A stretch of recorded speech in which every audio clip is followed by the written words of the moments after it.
Course पर golf academy के शुभारंभ समारोह में आपके बीच उपस्थित होकर मुझे अत्यंत प्रसन्नता का अनुभव हो रहा है। गत वर्ष मुझे स्मरण है 5 जुलाई को श्रीनगर में कश्मीर गोल्फ क्लब में एकेडमी की शुरुआत हुई थी। मुझे खुशी है कि वहाँ स्कूल किड्स के 2 बैच को ट्रेनिंग प्रदान की जा चुकी है, लेकिन उससे भी ज़्यादा प्रसन्नता की बात यह है कि साल भर के भीतर ही जम्मू तवी गोल्फ कोर्स में 100 बच्चों के पहले बैच की बेसिक ट्रेनिंग शुरू हो रही है। 15 दिन बाद इस ट्रेनिंग का फेज 2 शुरू होगा। जम्मू कश्मीर में स्पोर्ट्स की सभी विधाओं को अभिजात, जिसको अभी सरमद हफीज अलीट कर रहे थे, मैं उसे अरिस्टोक्रेटिक दायरे से बाहर निकालने और सामान्य आदमी तक पहुंचाने का काम प्रारंभ हुआ है। गोल्फ को भी लोग अभिजात वर्ग का ही खेल मानते रहे हैं, लेकिन प्रशासन की कोशिश है कि इसे आम लोगों तक, सरकारी स्कूल में पढ़ने वाले बच्चों तक उपलब्ध कराया जाए। मेरा मानना है कि खेल की प्रतिभा को सीमित नहीं किया जा सकता है, वो किसी न किसी रूप में बाहर आ सकती है, बस उसे मौका मिलना चाहिए और जरूरी संसाधन उपलब्ध होने चाहिए। जम्मू कश्मीर प्रशासन की प्रतिबद्धता है कि प्रतिभावान लोगों को अवसर और संसाधन दोनों उपलब्ध कराए जाएं। इस तरह के कार्यक्रम में लोगों की बढ़ चढ़कर हिस्सेदारी उस परिवर्तन की तरफ इशारा करती है जो अगस्त 2019 से जम्मू कश्मीर में प्रारंभ हुआ है। गोल्फ एकेडमी को जनता के साथ जोड़ना ये प्रशासन का लक्ष्य है। आदरणीय प्रधानमंत्री जी ने जिस प्रकार से सहायता की है, खासतौर से स्पोर्ट्स के फील्ड में, गोल्फ में और बाकी इंफ्रास्ट्रक्चर की प्रोजेक्ट्स में पीएमडीपी के थ्रू, मैं समझता हूं कि उसी का प्रतिफल है कि जम्मू कश्मीर का चाहे इंफ्रास्ट्रक्चर हो या बाकी इंफ्रास्ट्रक्चर हो, वो निरंतर आगे बढ़ता जा रहा है। एक प्रयास है कि समाज के हर वर्ग को अवसर मिले और उन्हें मुख्य धारा से जोड़ा जा सके। गत वर्ष मुझे स्मरण है कि 11,000 से ज़्यादा सरकारी पदों पर नियुक्तियां की गई। 8,000 लोग अभी आने वाले 6 महीने में और सरकारी नौकरी पाने वाले। एक कोशिश थी कि गरीब घरों के बच्चों को भी, जिनमें प्रतिभा है, बिना किसी भेदभाव के नौकरी दी जा सके। और मुझे लगता है कि गरीब घर के बच्चे पहले इस तरह का सपना नहीं देखते थे, लेकिन ये परिवर्तन की नई व्यवस्था है जो मैं समझता हूँ कि समावेशी विकास स्थापित करने में विश्वास। एक और बड़ा परिवर्तन जम्मू कश्मीर में किए जा रहे विकास के कार्यों से भी दिख रहा है। केवल आपके स्मरणार्थ में एक बात कहना चाहता हूँ कि 2018-19 में 67,000 करोड़ रुपए खर्च करके 9,229 परियोजनाओं को, प्रोजेक्ट को पूरा किया गया। 2020-21 में दुगने से ज्यादा, यानी 21,943 परियोजनाएं, प्रोजेक्ट पूरे किए गए और जो खर्च की गई धनराशि थी वो 67,000 करोड़ से घटकर 63,000 करोड़ हो गई। माने 4,000 करोड़ कम रुपए खर्च करके दुगने से ज्यादा परियोजनाएं पूरी हो रही हैं। और इस साल 31 मार्च तक जम्मू कश्मीर सरकार ने विभिन्न कार्यक्रमों के अंतर्गत 50,726 प्रोजेक्ट पूरे किए। और आकलन, अभी मुझे लगता है ये आकलन है, सही आंकड़े भी मुझे लगता है कि अगले हफ्ते आ जाएंगे। पहले की तुलना में 30% कम खर्च हुआ है, ये अनुमान है हमारा। आपको हैरानी हो सकती है कि 5 गुना से ज्यादा काम नियत समय में पूरा करना और 30% पैसे की बचत करना, ये कौन सी व्यवस्था शुरू हुई है? मुझे लगता है कि ये फाइनेंशियल ट्रांसपेरेंसी में आए हुए जबरदस्त बदलाव की वजह से संभव हुआ है। मैं एक बात कह सकता हूं कि देश के बाकी राज्यों में इन राज्यों को हम बेहतर राज्य मानते हैं, शायद उनसे भी बेहतर फाइनेंशियल ट्रांसपेरेंसी लाने में हम सब सफल हुए। अभी 31 मार्च वित्तीय वर्ष समाप्त हुआ। यहाँ पर मैं जरूर बताना चाहता हूँ कि शायद लंबे समय बाद, जब कोविड का प्रभाव देश में था, जहाँ बाकी राज्यों का जीएसटी कलेक्शन घट रहा था, वहाँ जम्मू कश्मीर का जीएसटी का कलेक्शन जो है पिछले वर्ष की तुलना में लगभग 26% बढ़ा है। राजस्व के मदों में जिस क्षेत्र में आप देखेंगे, चाहे वो एक्साइज हो, स्टैंप हो, सेल्स टैक्स हो, और एक बात मैं जरूर बताना चाहूँगा, सेल्स टैक्स पेट्रोल और डीजल पर ही लिया जाता है। देश में सबसे सस्ता डीजल और पेट्रोल जम्मू कश्मीर में बिक रहा है, सबसे सस्ता। बावजूद इसके उसमें भी पर्याप्त वृद्धि हुई है। और अंतिम बात मुझे लगता है कि संदर्भ में मुझे ये कहनी है कि 31 मार्च को किसी भी कॉन्ट्रैक्टर और किसी भी सप्लायर की वेरीफाइड बिल बची नहीं है, सब 31 मार्च को भुगतान कर दिया गया। मैं जब आया था, मुझे याद है 8 अगस्त 2020 को, तो देश के विभिन्न हिस्सों से किसी न किसी के द्वारा कोई भेजा जाता था कि साहब मैंने 2012 में काम किया, भुगतान नहीं हुआ है, 2014 में काम किया, भुगतान नहीं हुआ है। वो व्यवस्था समाप्त हो गई। चाहे वो सैलरी हो, पेंशन हो, ग्रेच्युटी हो, पीएफ फंड हो, सारे 31 मार्च को भुगतान कर दिए गए। और यही नहीं, जो सेंट्रली स्पॉन्सर्ड स्कीम्स हैं, उनका भी स्टेट शेयर हमने 31 मार्च को पूरा जमा कर दिया। कोई विभाग नहीं जिसका पैसा नहीं जमा हो गया। इस बार कोई हुंडी भी नहीं ली है, बल्कि पिछले वर्ष की ली गई हुंडियां 2, वो भी हमने क्लियर कर दिया। ये एक नई व्यवस्था है। और जो विरासत में जम्मू कश्मीर बैंक से कर्ज लेकर के पेंशन चुकाया जाता था, उसमें भी एक बड़ी धनराशि इस बार हम लोगों ने जम्मू कश्मीर बैंक में जमा की है। और कल मुझे एनटीपीसी के चेयरमैन सीएमडी आए थे, पावर ट्रेडिंग कारपोरेशन के सीएमडी आए थे। उन्होंने कहा साहब पहली बार 22 साल में हम लोगों को पैसा मिला है जम्मू कश्मीर प्रशासन से। बिजली हम लेते थे, पैसा नहीं देते, तो ये पहली बार ऐसा हो सका है। मैं समझता हूं कि पूरे प्रशासन की प्रतिबद्धता, मिलजुल करके एक साथ काम करने की आदत, इसके कारण बहुत सारी चीजों में बदलाव आया है। और इसलिए सिस्टम आसान भी हुआ है, उत्तरदायी भी हुआ है और पारदर्शी भी हुआ है। ऐसी भी व्यवस्था है कि गांव में बैठा हुआ सामान्य नागरिक भी अपने गांव की परियोजना की निगरानी कर सकता है।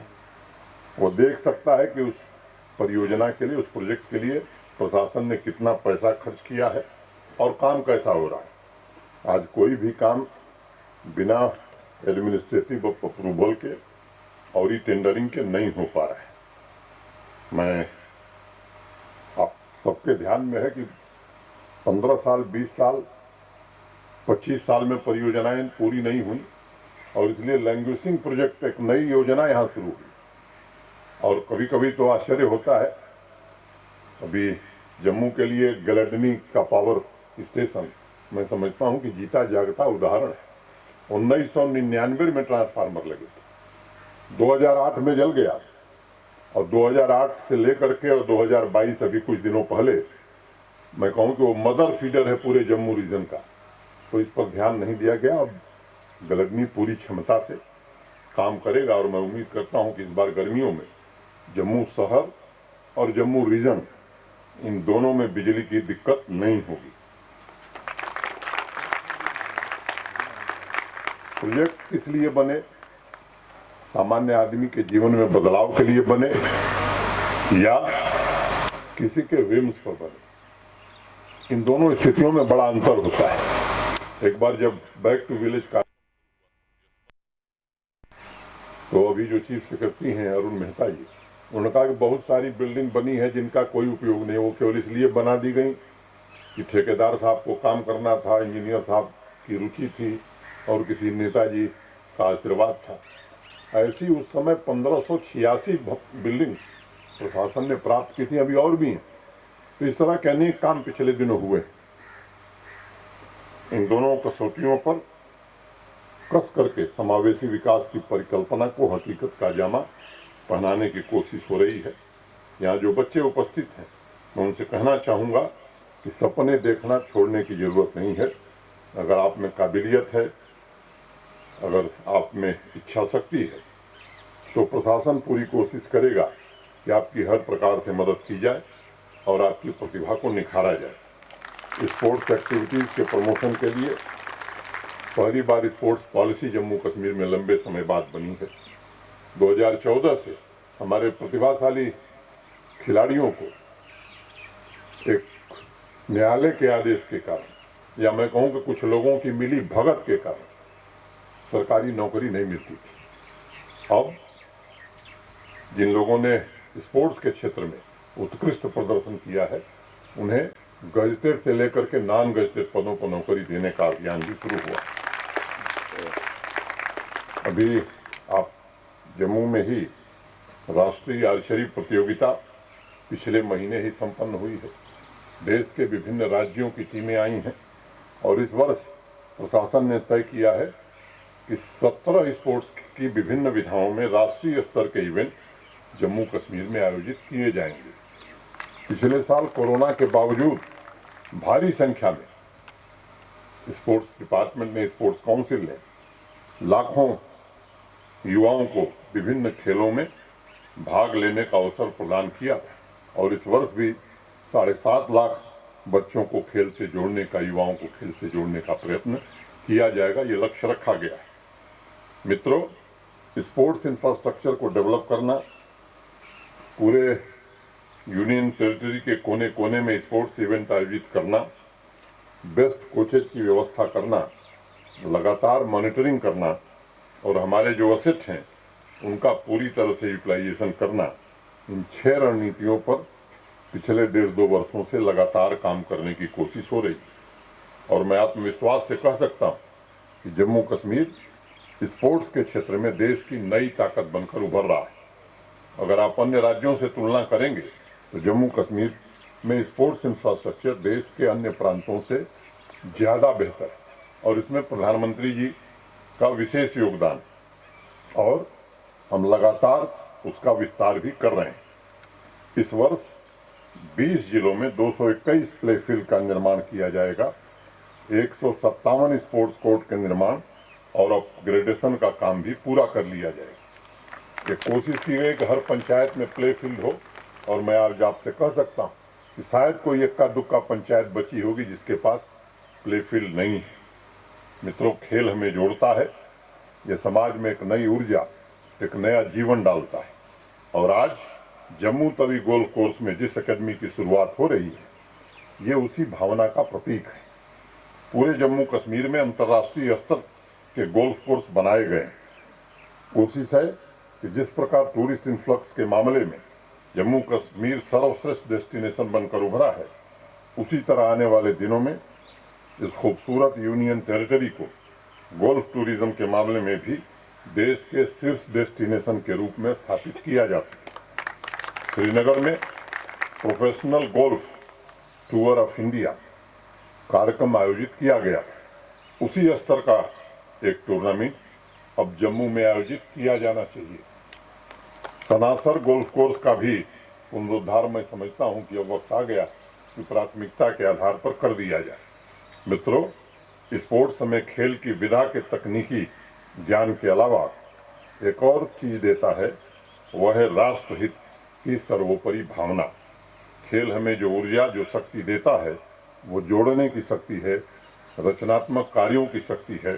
हमारे बच्चे, नौजवान प्रतिभा के धनी हैं, उनमें वो ऊर्जा है जो देश और जम्मू कश्मीर की प्रगति में अपना योगदान दे सकते हैं, उसे आगे बढ़ाने में सहायक हो सकते हैं। इस नई शुरुआत के लिए मैं टूरिज्म डिपार्टमेंट को, गोल्फ जम्मू गोल्फ कोर्स के सभी पदाधिकारियों को और आप सभी को हृदय से शुभकामनाएं देता हूं। बहुत बहुत धन्यवाद। जय हिंद, जय भारत। गजटेड से लेकर के नॉन गजटेड पदों पर नौकरी देने का अभियान भी शुरू हुआ। अभी आप जम्मू में ही राष्ट्रीय आर्चरी प्रतियोगिता पिछले महीने ही संपन्न हुई है। देश के विभिन्न राज्यों की टीमें आई हैं और इस वर्ष प्रशासन ने तय किया है कि 17 स्पोर्ट्स की विभिन्न विधाओं में राष्ट्रीय स्तर के इवेंट जम्मू कश्मीर में आयोजित किए जाएंगे। पिछले साल कोरोना के बावजूद भारी संख्या में स्पोर्ट्स डिपार्टमेंट ने, स्पोर्ट्स काउंसिल ने लाखों युवाओं को विभिन्न खेलों में भाग लेने का अवसर प्रदान किया था और इस वर्ष भी 7.5 लाख बच्चों को खेल से जोड़ने का, युवाओं को खेल से जोड़ने का प्रयत्न किया जाएगा। ये लक्ष्य रखा गया है। मित्रों, स्पोर्ट्स इंफ्रास्ट्रक्चर को डेवलप करना, पूरे यूनियन टेरिटरी के कोने कोने में स्पोर्ट्स इवेंट आयोजित करना, बेस्ट कोचेज की व्यवस्था करना, लगातार मॉनिटरिंग करना और हमारे जो असेट हैं उनका पूरी तरह से यूटिलाइजेशन करना, इन 6 रणनीतियों पर पिछले 1.5-2 वर्षों से लगातार काम करने की कोशिश हो रही है और मैं आत्मविश्वास से कह सकता हूँ कि जम्मू कश्मीर स्पोर्ट्स के क्षेत्र में देश की नई ताकत बनकर उभर रहा है। अगर आप अन्य राज्यों से तुलना करेंगे तो जम्मू कश्मीर में स्पोर्ट्स इंफ्रास्ट्रक्चर देश के अन्य प्रांतों से ज़्यादा बेहतर है और इसमें प्रधानमंत्री जी का विशेष योगदान और हम लगातार उसका विस्तार भी कर रहे हैं। इस वर्ष 20 जिलों में 221 प्ले फील्ड का निर्माण किया जाएगा, 157 स्पोर्ट्स कोर्ट के निर्माण और अपग्रेडेशन का काम भी पूरा कर लिया जाएगा। ये कोशिश की गई कि हर पंचायत में प्ले फील्ड हो और मैं आज आपसे कह सकता हूँ कि शायद कोई इक्का दुक्का पंचायत बची होगी जिसके पास प्ले फील्ड नहीं है। मित्रों, खेल हमें जोड़ता है, ये समाज में एक नई ऊर्जा, एक नया जीवन डालता है और आज जम्मू तवी गोल्फ कोर्स में जिस अकेडमी की शुरुआत हो रही है, ये उसी भावना का प्रतीक है। पूरे जम्मू कश्मीर में अंतर्राष्ट्रीय स्तर के गोल्फ कोर्स बनाए गए हैं। कोशिश है कि जिस प्रकार टूरिस्ट इन्फ्लक्स के मामले में जम्मू कश्मीर सर्वश्रेष्ठ डेस्टिनेशन बनकर उभरा है, उसी तरह आने वाले दिनों में इस खूबसूरत यूनियन टेरिटरी को गोल्फ टूरिज्म के मामले में भी देश के शीर्ष डेस्टिनेशन के रूप में स्थापित किया जा सके। श्रीनगर में professional golf tour of India कार्यक्रम आयोजित किया गया। उसी स्तर का एक टूर्नामेंट अब जम्मू में आयोजित किया जाना चाहिए। सनासर गोल्फ कोर्स का भी पुनरुद्धार मैं समझता हूं कि अब वक्त आ गया कि प्राथमिकता के आधार पर कर दिया जाए। मित्रों, स्पोर्ट्स हमें खेल की विधा के तकनीकी ज्ञान के अलावा एक और चीज देता है, वह है राष्ट्रहित की सर्वोपरि भावना। खेल हमें जो ऊर्जा, जो शक्ति देता है, वो जोड़ने की शक्ति है, रचनात्मक कार्यों की शक्ति है। हमारे बच्चे, नौजवान प्रतिभा के धनी हैं, उनमें वो ऊर्जा है जो देश और जम्मू कश्मीर की प्रगति में अपना योगदान दे सकते हैं, उसे आगे बढ़ाने में सहायक हो सकते हैं। इस नई शुरुआत के लिए मैं टूरिज्म डिपार्टमेंट को, गोल्फ जम्मू गोल्फ कोर्स के सभी पदाधिकारियों को और आप सभी को हृदय से शुभकामनाएं देता हूं। बहुत बहुत धन्यवाद। जय हिंद, जय भारत।